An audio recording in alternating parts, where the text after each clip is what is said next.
আসসালামু আলাইকুম। প্রিয় দর্শক, স্ট্রেচিং এক্সারসাইজ করতে কি আপনি প্রচন্ড ব্যথা পান বা এটি আপনাকে অনেক কষ্ট দেয়?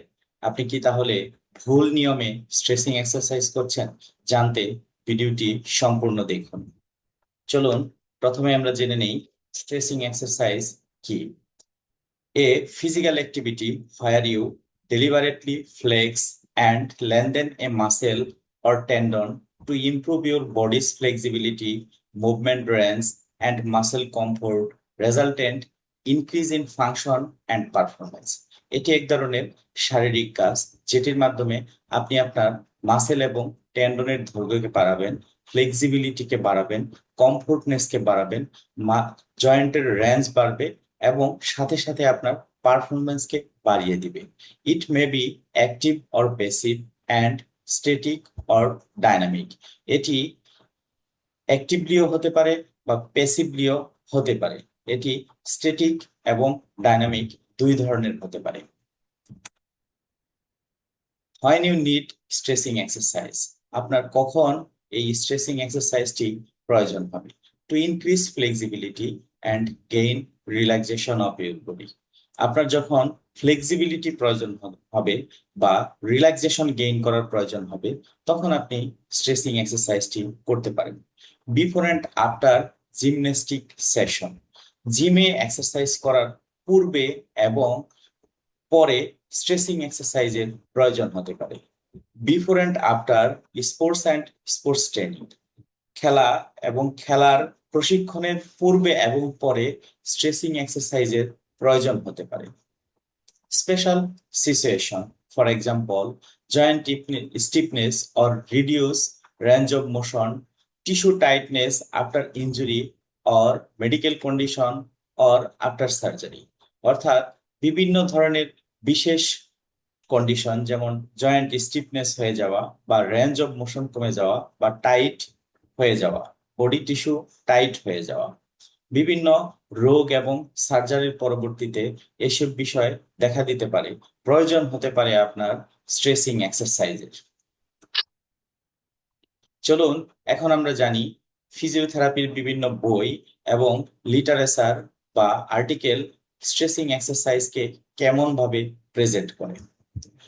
Stretching should be gradual, and though it may cause mild discomfort, it should not cause pain. অর্থাৎ স্ট্রেচিং এক্সারসাইজটি হবে গ্রাজুয়াল, এটি কখনোই পেইনফুল হবে না, সামান্য অস্বস্তিজনক বা ডিসকমফোর্ট হতে পারে। Start treatment in gentle manner, অর্থাৎ স্ট্রেচিং এক্সারসাইজটি আপনাকে গ্রাজুয়ালি বা জেন্টালি শুরু করতে হবে। Aggressive stretching exercise is not recommended. There is a general agreement among clinicians and researchers that stretching should be applied at a low intensity by means of low load.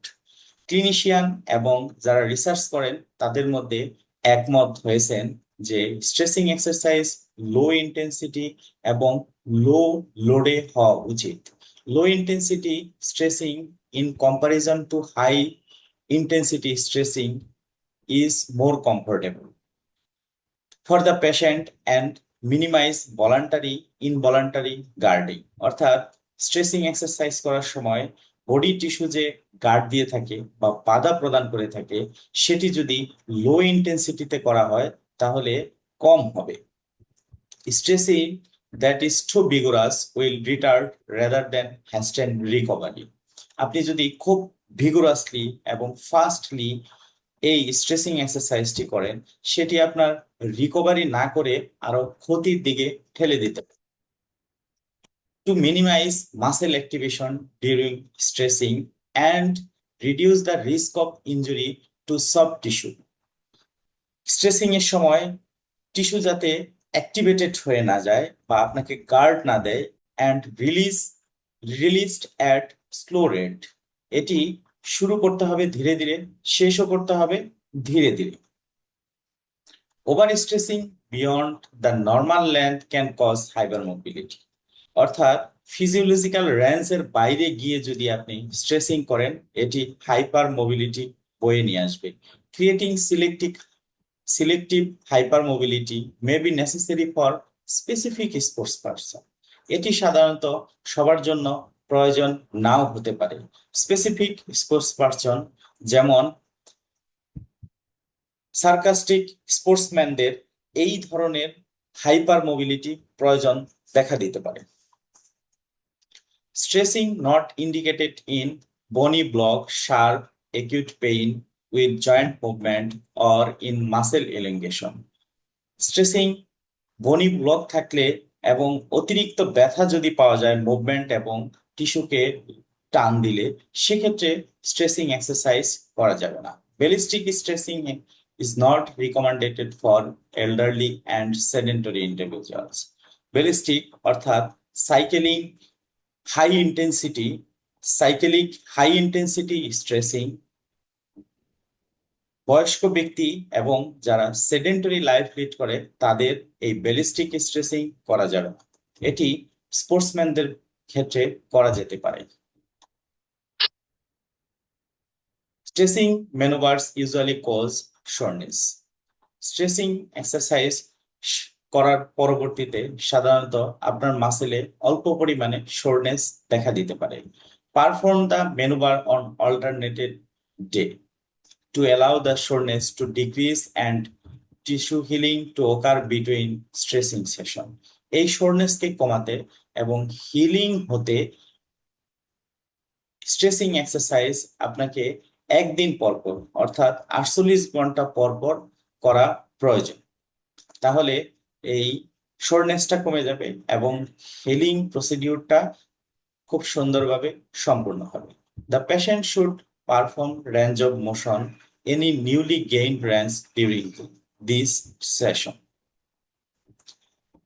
The patient should perform range of motion any newly gained range during this time. অর্থাৎ এই 48 ঘন্টার ভিতরে একটি tracing করার পর থেকে 48 ঘন্টা পর্যন্ত আপনি নতুন যে রেঞ্জ গেইন করলেন সেটি সেই রেঞ্জে অ্যাক্টিভলি মুভমেন্ট করবেন। Tight muscle always not need to stress. পেশি টাইট হলেই যে স্ট্রেস করতে হবে বিষয়টি এমন নয়, কারণ পেশি দুই ভাবে টাইট হতে পারে। অর্থাৎ পেশি শর্ট হয়ে গিয়েও টাইট হতে পারে এবং টট বা স্ট্রেস হয়ে গিয়েও পেশি টাইটনেস শো করতে পারে। স্ট্রেসড বা টট হয়ে যে টাইটনেস শো করে সেখানে স্ট্রেসিং এক্সারসাইজের থেকে মাসেলকে পূর্বের লেন্থে ফিরিয়ে আসা অতীব জরুরি। স্ট্রেসিং এর ডিউরেশন ম্যানুয়ালের ক্ষেত্রে সাধারণত 15 থেকে 30 সেকেন্ড করতে বলা হয়ে থাকে।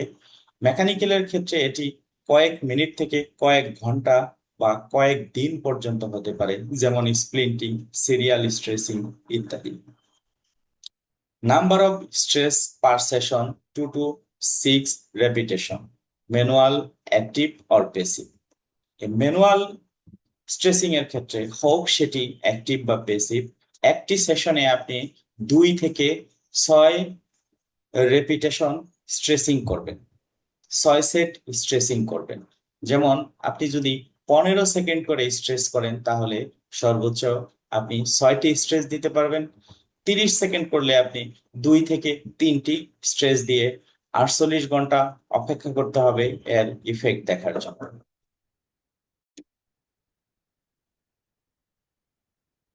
প্রিয় দর্শক, আমার পেশাগত দায়িত্ব পালনের সময় বিভিন্ন রোগীর মারফত এবং সোশ্যাল মিডিয়ায় বিভিন্ন থেরাপিউটিক ভিডিও থেকে আমি দেখতে পাই স্ট্রেসিং এক্সারসাইজের সময় অনেকে অনেক কষ্ট পায়, কান্নাকাটি করে। আপনি যদি স্ট্রেসিং এক্সারসাইজের সময় অনেক বেশি কষ্ট পেয়ে থাকেন এবং কান্নাকাটি করেন বা খুবই কষ্টদায়ক হয়, তাহলে আপনি চিকিৎসা বিজ্ঞান তথা ফিজিওথেরাপি এর নিয়ম কানুন বা আবিষ্কারের বাহিরে গিয়ে আপনি ফিজিক্যাল থেরাপি নিচ্ছেন, অথবা আপনার ফিজিওথেরাপিস্ট আপনার সাথে ম্যাল প্র্যাকটিস করতেছে। চলুন এ পর্যায়ে জানি আমরা অ্যাগ্রেসিভ বা অতিরিক্ত বা এক্সেসিভ স্ট্রেসিং এর কারণে আপনার কি কি ক্ষতি হতে পারে। র্যাপডোমাইলেসিস অ্যান্ড অ্যাকিউট কিডনি ফেলিওর, অর্থাৎ আপনার মাসেলের গ্লোবিউলিন প্রোটিন ভেঙে যেতে পারে এবং এটি গিয়ে আপনার কিডনির টিউবওয়েলকে ব্লক করে দিয়ে কিডনি অকেজো করে দিতে পারে। জয়েন্ট ইনস্টাবিলিটি, অর্থাৎ জয়েন্টের পাশে যে লিগামেন্ট এবং টেন্ডন যেটি টাইট করে জয়েন্টকে ধরে রাখে সেটি লুজ হয়ে জয়েন্টে ইনস্টাবিলিটি তৈরি হতে পারে। মাসেল টেয়ার হতে পারে, হাইপার মোবিলিটি হতে পারে, নার্ভকে ইরিটেটেড করতে পারে, মাসেলে উইকনেস তৈরি হতে পারে, মায়োসাইটিস অসিফিকেন্স বা অ্যাবনর্মাল বোন ফরমেশন হতে পারে। Others relatively safe and painless technique of physiotherapy to increase length and flexibility of muscle and also range of motion. আপনার ফিজিক্যাল থেরাপিস্ট আপনাকে যেসব পদ্ধতি বা এক্সারসাইজ অ্যাপ্রোচের মাধ্যমে আপনার মাসেলের লেন্থ, ফ্লেক্সিবিলিটি এবং জয়েন্টের রেঞ্জ বাড়াতে পারে সেগুলো হচ্ছে muscle energy technique, hold relax এবং contract relax, myofascial release, joint glide stress, mobilisation ইত্যাদি। প্রিয় দর্শক, শরীর আপনার, সমস্যা আপনার, কষ্ট আপনার। আপনার সমস্যার জন্য নির্দেশিত সঠিক ফিজিওথেরাপি বা এক্সারসাইজটি করুন। ফিজিওথিং প্লাসের সাথে থাকুন। আল্লাহ হাফেজ।